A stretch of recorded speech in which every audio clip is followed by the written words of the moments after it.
Bonjour. Le devoir d'État, c'est une notion que très souvent les jeunes en particulier ont du mal à comprendre. Eux qui rêvent d'exploits, s'il s'agit de se consacrer au Seigneur, de faire des grandes choses, par exemple suivre une vie extraordinaire dans l'absolu, comme par exemple la vie monastique ou la vie de missionnaire. Eh bien, le devoir d'État, c'est de faire là où le Seigneur nous met ce qu'on doit faire.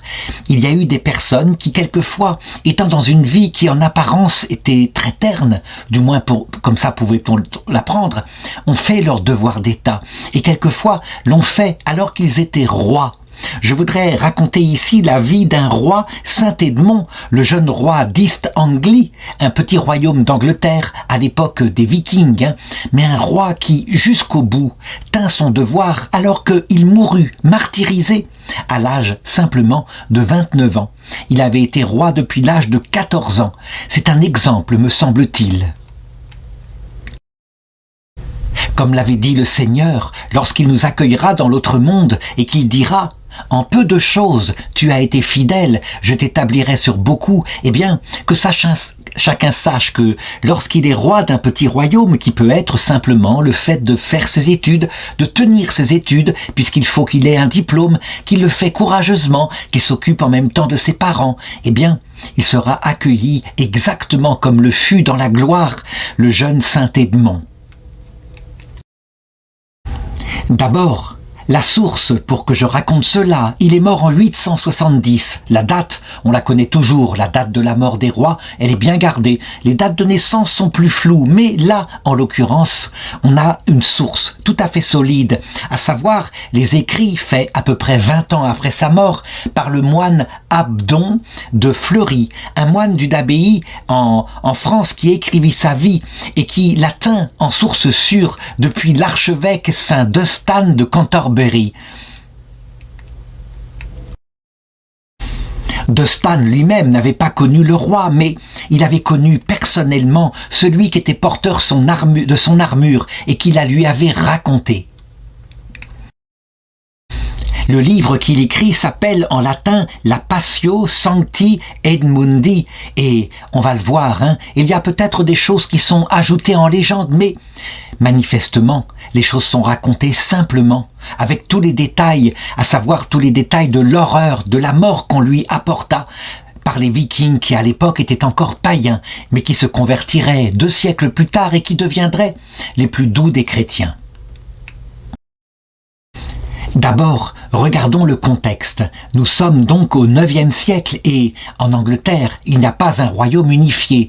Quand on dit d'ailleurs le Royaume-Uni, c'est à cause de cette époque. Il y avait de nombreux petits royaumes divisés et quelques-uns étaient du côté des côtes ouest, ou plutôt des côtes est de l'Angleterre, ce qui veut dire qu'ils étaient tout à fait soumis aux possibilités que les Vikings, les Normands qui commençaient à se secouer, à envahir les terres qu'ils convoitaient, les terres riches, les terres agricoles, les terres de l'Europe, eh bien souvent ces royaumes étaient attaqués. Les Normands arrivaient sur des bateaux qu'on appelle nous les dracars, des bateaux extrêmement modernes pour leur époque, qui savaient fendre l'eau et ils s'abattaient souvent sur des peuples. Mais il faut le savoir, à cette époque-là, ces royaumes d'Angleterre étaient peu peuplés. Les armées étaient souvent des armées primitives, avec tout de même des cottes de mailles et des boucliers et des arcs et des flèches et des épées, mais les Normands étaient presque plus doués dans ce domaine-là. Il existait en Angleterre un royaume appelé East Anglia, ça veut dire le royaume des Angles de l'Est. En effet, cette terre avait été envahie précédemment par d'autres peuples, des peuples venant de Germanie, les Angles et les Saxons, qui avaient établi des royaumes, qui s'étaient souvent battus entre eux, mais qui s'étaient peu à peu taillés des royaumes. Et voici à peu près sur une carte où se situe ce royaume de l'angle des Angles de l'Est.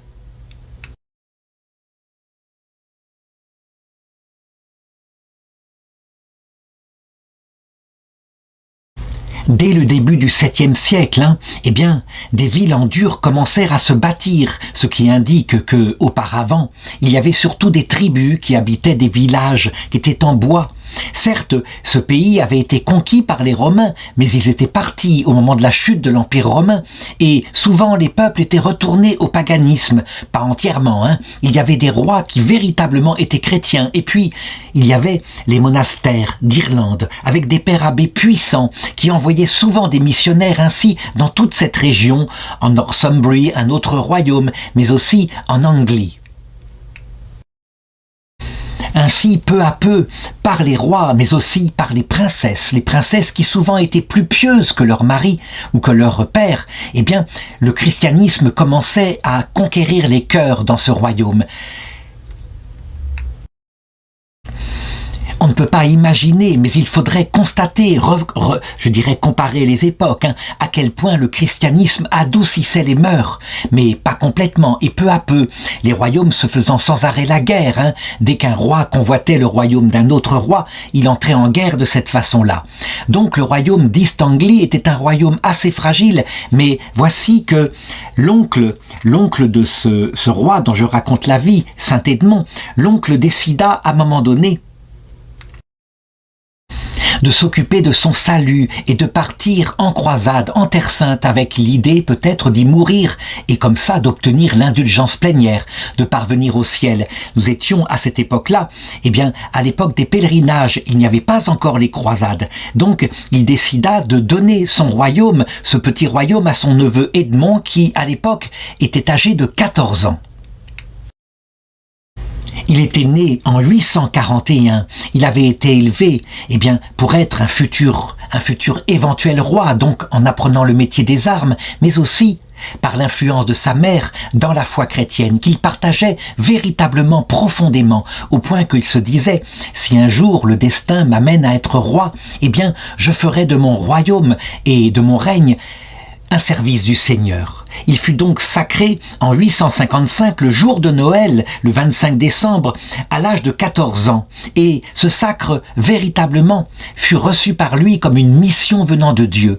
Il faut savoir que le sacre des rois n'est pas un sacrement, mais c'est ce qu'on appelle un sacramental. Ça veut dire un signe qui est calqué d'ailleurs sur les anciens rois juifs d'Israël et qui indique devant le peuple qui est très superstitieux et parfois très croyant, qui indique que le pouvoir vient directement de Dieu.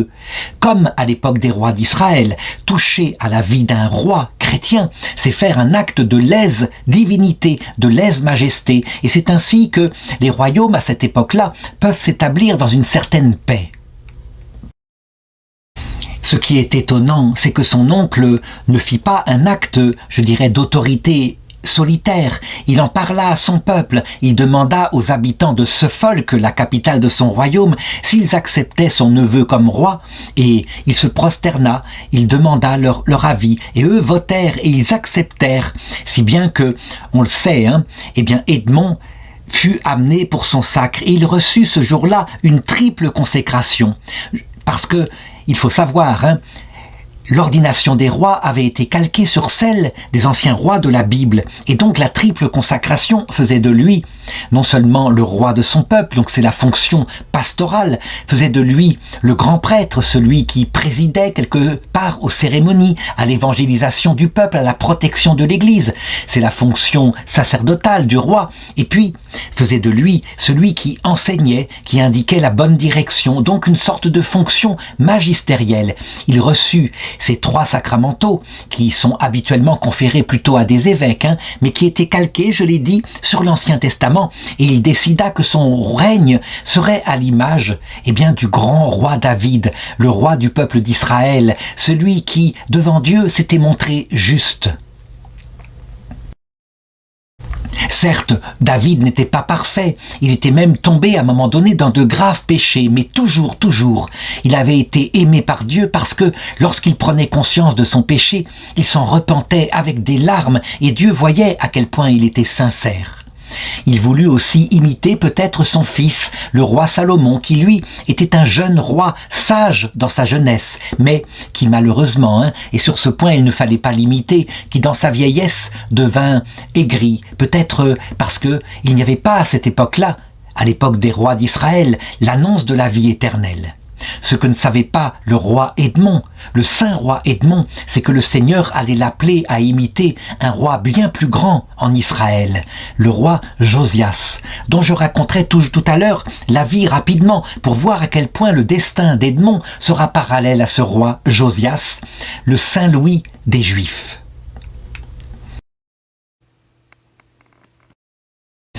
Et effectivement, lorsqu'il fut sacré roi, eh bien son gouvernement commença par être admiré de ses sujets. Ce jeune roi vraiment les plaisait. Il voulait agir avec justice, par exemple, puisqu'il avait aussi le pouvoir judiciaire. Lorsqu'une affaire lui était apportée, il ne jugeait pas comme cela sur une simple impression. Il prenait le soin de prendre le temps d'examiner l'affaire avant de trancher. Autre chose, et les gens, ces sujets, le bénirent à cette époque-là. Comme on le sait, personne n'avait pensé à établir des lois sociales organisées qui seraient stables. Donc, la pauvreté des pauvres était dépendante de la libéralité des rois, de leurs aumônes. Eh bien, ils prenaient un soin véritable à faire des aumônes pour que les pauvres aient de quoi manger, pour qu'il n'y ait pas de gens qui meurent de faim sur son royaume. On le sait, en comparaison de nos systèmes sociaux actuels, certains disent c'était très primitif et très aléatoire, on n'a pas tort, mais n'empêche qu'il le faisait. Le problème qu'il eut, c'est que son royaume n'était pas assez puissant. Il était, ne serait-ce que sur la terre ici, la terre des Anglais, il était entre deux royaumes beaucoup plus puissants que lui, le royaume de la Mercie et le royaume de Wessex, qu'il menaçait, qui éventuellement était là pour prendre le royaume, qui je dirais, étaient prêts à lancer leurs armées pour le conquérir. Et donc, sous ce rapport-là, il essaya d'avoir des rapports de diplomatie avec ses voisins, des rapports de bonne entente, et globalement, on le respecta. Par contre, c'est la grande époque où, à partir de Normandie, commencèrent, d'abord en tâtonnant, à petits pas, avec quelques bateaux, commencèrent les expéditions de ceux qu'on appelle les Vikings, des redoutables guerriers païens qui n'avaient pas été évangélisés et qui étaient à la fois commerçants, mais dès que c'était possible, dès qu'un peuple était fragile, qui devenaient des pillards. Dès qu'un peuple était puissant, au contraire, ils étaient là et ils apportaient des richesses comme des marchands, tout à fait honnêtes en apparence. Et donc, ils se rendirent compte très vite que, sur les côtes de l'Angleterre en particulier, il y avait quelquefois des monastères très riches qu'on pouvait piller, mais aussi des royaumes tout entiers, très fragiles, avec peu d'habitants, et qu'il était assez facile de les conquérir. C'est ainsi que les expéditions commencèrent contre son petit royaume d'East Anglie, qui était si mal situé, et les bateaux de plus en plus fréquents venaient. Au début, il essaya évidemment de préserver la vie de ses sujets. Alors était-ce sage, n'était-ce pas sage? Toujours est-il qu'il essaya de payer un tribut, c'est-à-dire de donner de l'or, de l'argent, et en échange, les pirates repartaient chez eux. Malheureusement, on sait que c'est un pari aléatoire et, je dirais, qui regarde uniquement à court terme. Évidemment que lorsqu'ils revenaient chez eux, du coup, un autre roi du pays de Normandie, de Suède, là-bas, partait en expédition et menaçait à son tour pour obtenir le même tribut. Ce qui fit qu'au bout d'un certain temps, les finances du royaume furent vides. On le voit, il y avait là, sans doute, un manque d'expérience, peut-être des conseillers qui n'étaient pas assez forts, mais il avait voulu faire cela, ne serait-ce que pour épargner le sang de son peuple. Il faut savoir à cet égard-là que très souvent, malheureusement, même pour les saints, il arrive que les bonnes intentions sont une voie vers l'enfer.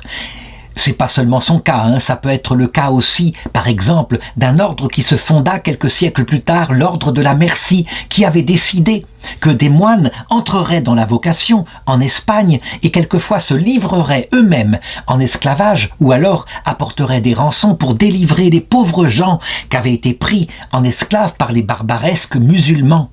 Ça aboutit à quoi? Qu'ils prirent encore plus d'otages. Et donc cet ordre-là, finalement, n'eut pas, au point de vue, je dirais, de la réussite politique, un grand succès. Il eut par contre un grand succès en ce qui concernait la sainteté de ceux qui étaient capables d'un tel sacrifice. On le voit, notre roi, à un moment donné, voyant la pression de plus en plus perverse des pirates vikings, fut obligé de réunir son armée et d'accepter le combat. Oh, il ne se lança pas dans cette affaire comme cela, sur un coup de colère, loin de là. Il n'était pas avec la même mentalité que le futur Guillaume le Conquérant qui allait conquérir, lui, à partir de la Normandie sur le continent, qui allait conquérir l'Angleterre tout entière, hein. Mais ça, ce serait quelques siècles plus tard. Non, pour le moment, eh bien, il se tournait vers Dieu, il demandait quelle était sa vocation, sa piété, il voulait imiter le roi David, consistait à supplier Dieu, à réciter des psaumes dans les offices publics pour voir quelle était la volonté de Dieu. Et on le sait, hein, dans ces cas-là, souvent, eh bien, il arrive que Dieu ne réponde pas. Ça paraît curieux, pourtant c'était un jeune homme plein de piété, plein de courage, mais Dieu a souvent par ses anges une autre visée. D'où, je dirais, l'intérêt qu'il y a à se méfier des signes qui peuvent arriver du ciel. Parfois, quand il est dit « attaque », eh bien, cela veut dire qu'on aura grande victoire, mais pas celle qu'on croit, pas sur la terre, mais dans l'autre monde. Qu'on se souvienne, je parlais tout à l'heure du roi Josias, c'est exactement ce qui lui arriva. Ce roi si pieux qui décida de réformer son peuple en supprimant les idoles qu'il y avait encore et qui, à un moment donné, étant entre les mâchoires de deux empires en train de se faire la guerre, l'Égypte du côté du sud et du côté du nord, eh bien, Babylone, il décida d'empêcher le pharaon Nécho, qui voulait attaquer Babylone, de passer par ses terres. Il savait que les armées des Égyptiens sinon piraient. Eh bien, il alla pour négocier comme cela, et le pharaon Nécho, loin de l'écouter, avait derrière lui un tireur d'élite, un tireur d'arc, qui, alors qu'il discutait de loin, chacun étant dans son camp, visa le roi, tira, le blessa à mort, et il revint ainsi dans son royaume. Il périt misérablement, tué par la lâcheté et la ruse d'un pharaon égyptien. Et pourtant c'était un saint roi qui véritablement avait converti son peuple. Le pire, c'est que, quelques années après, eh bien, alors que le peuple avait supprimé les idoles, voici que Nabuchodonosor, l'empereur de Babylone, renversa le temple de Jérusalem et déporta la population. Ce fut un traumatisme pour le peuple juif, mais cette histoire-là se comprend si on regarde l'évolution de la Bible. Après ce traumatisme, le peuple hébreu devint beaucoup plus doux, beaucoup plus humble, cessa pendant un temps les sacrifices au temple de Jérusalem et se rendit compte que ce qui plaisait à Dieu, c'était un cœur humble, un esprit brisé devant lui. Quelle évolution spirituelle! Eh bien, pour le roi Édmond, il en était là, et il se dit, puisque Dieu est peut-être avec moi, je vais attaquer pour libérer mon royaume, je ne peux pas faire autrement. Il faut le remarquer, il mit des années à se décider. Il avait payé pendant 4 ans, à partir de 866, il avait payé des rançons, et ce ne fut que 4 ans plus tard, vers 869, que la bataille fut décidée.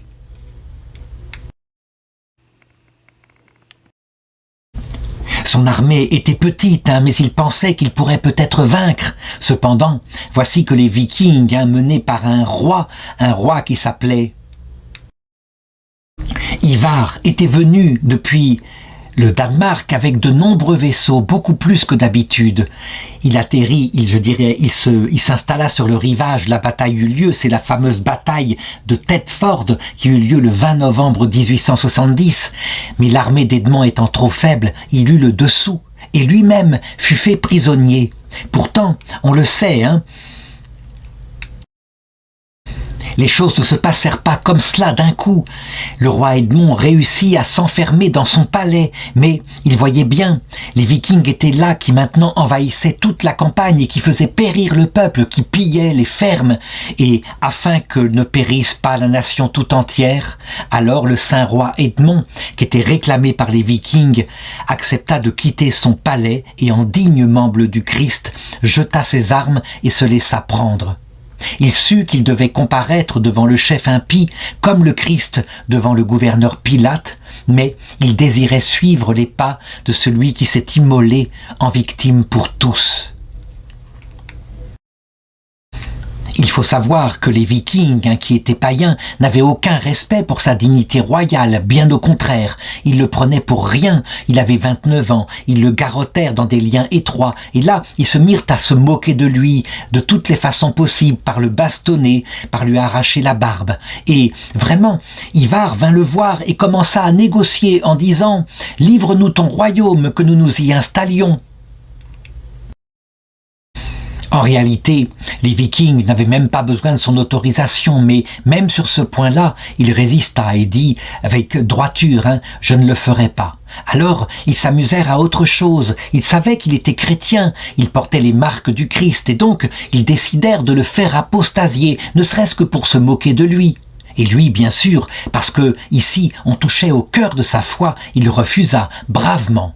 Alors que firent les Vikings? Ils l'attachèrent à un arbre, et là, ils se placèrent à quelques pas, avec des archers, et ils commencèrent à s'amuser sur son corps, et à le blesser, à le percer de flèches, au point que, plus tard, lors de la chronique qui raconta son histoire, on le compare à Saint Sébastien, un martyr à l'époque de l'Empire romain.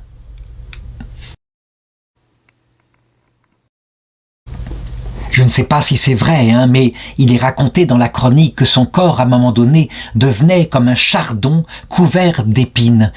Tellement il avait de flèches plantées dans le corps, mais il était encore vivant et il refusait de céder. Il était là, il résistait au roi barbare. Alors, on décida de s'arrêter avec cet amusement et on décida de le décapiter pour mettre fin à sa vie. Et sa tête fut même jetée plus loin dans un fossé, négligemment. On n'avait que mépris pour son corps.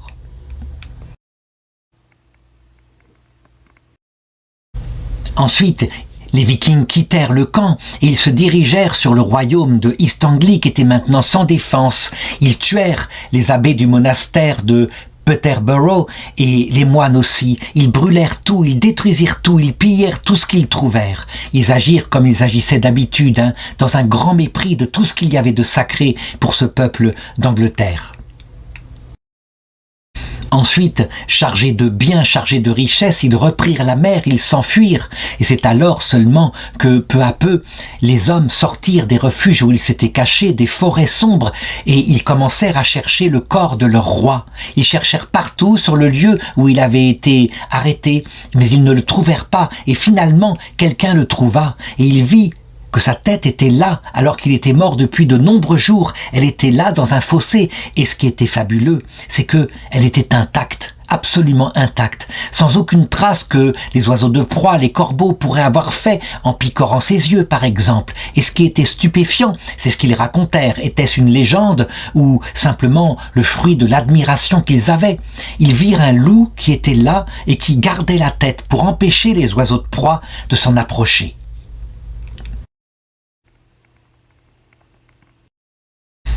Il faut le reconnaître, à cette époque-là, souvent, dans la vie des saints, certaines choses sont exagérées. Est-ce là exagéré? Je dirais, ça réfère sans doute à quelque chose qui frappa les gens et qui se passe souvent dans la vie des saints. De fait, le corps était intact, ils ne connaissaient pas la corruption. Ils l'enterrèrent ensuite pieusement dans l'église du monastère de Beodrickworth, aujourd'hui le monastère de Bury.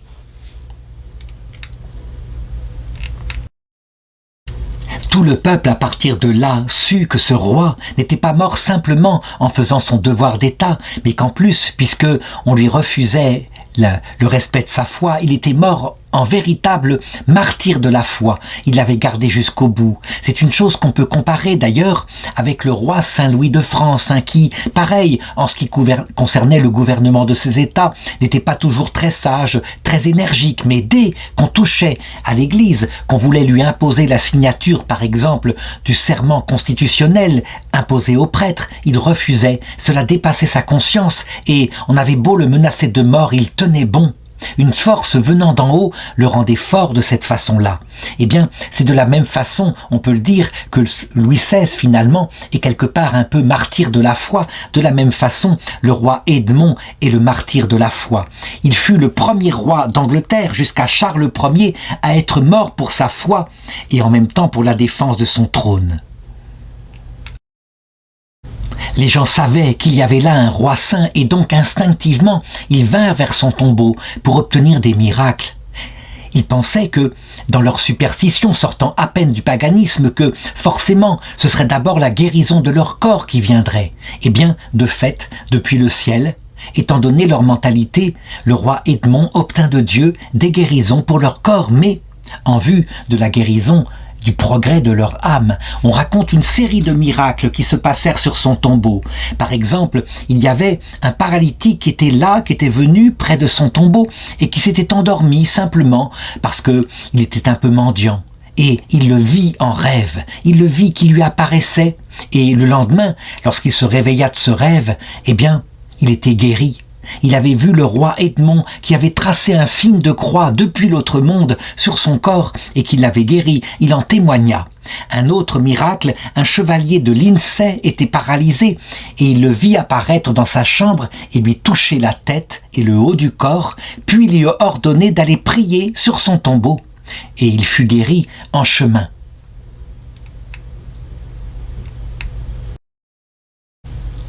Les Anglais racontent bien d'autres faits, dont certains qui sont peut-être des légendes qui sont inventées, comme par exemple ceci qui paraît sans doute trop fort, pas digne d'un saint du ciel. On raconte qu'il fit sortir de son tombeau un chevalier qui tua d'un coup de lance unique le roi Sweyn, un roi venant de Normandie, qui exploitait et persécutait les habitants de son royaume alors qu'il était déjà dans l'autre monde. Est-ce vrai, est-ce faux? Toujours est-il que, en tout cas, ce roi Sweyn fut bien assassiné. Ce qui est certain, et on le voit par les monnaies, ce roi, si jeune, si éphémère, fut vraiment vénéré comme un saint, et il aida beaucoup le peuple, et peu à peu, son influence spirituelle depuis le ciel affina le peuple. Par exemple, on voit que 20 ans après sa mort, en 890, on trouve une monnaie commémorative de Saint Edmond, qui est courante dans l'East Anglie, et pendant la domination danoise pourtant, ce qui montre que les Danois eux-mêmes, peut-être, se souvenaient de la manière dont ils avaient massacré cet ancien roi, et en avaient quelques regrets. Il faut le reconnaître, à partir de la défaite du roi Edmond, les Danois s'emparèrent de son royaume et ils dominèrent un certain temps. Mais peu à peu, très curieusement, l'influence de ce saint et peut-être de leur remords les amena à changer leurs propres mœurs. Ils devinrent moins sauvages, moins guerriers. Peu à peu, le christianisme rentra dans leur âme, chassa le paganisme, si bien que, quelques siècles après, peut-être 150 ans après, eh bien, leur domination disparut de ce royaume et ils cessèrent de s'attaquer à l'Europe. C'est ainsi, on le voit qu'encore une fois, eh bien, le Christ, par les martyrs, et sans se servir d'armes quelque part, convertit des peuples païens, de même que dans l'Empire romain, cet empire de fer imbattable, alors que le Christ mourut vers l'an 333, eh bien, vers l'an 333, à l'époque de Constantin, l'Empire était tolérant au christianisme avant de devenir, vers l'an 380, à l'époque de Théodose, un vrai empire romain entièrement chrétien. Ainsi, sans prendre des armes et uniquement par la force spirituelle, l'attirance qu'il portait sur les âmes, le Seigneur vainquit des empires réputés imbattables.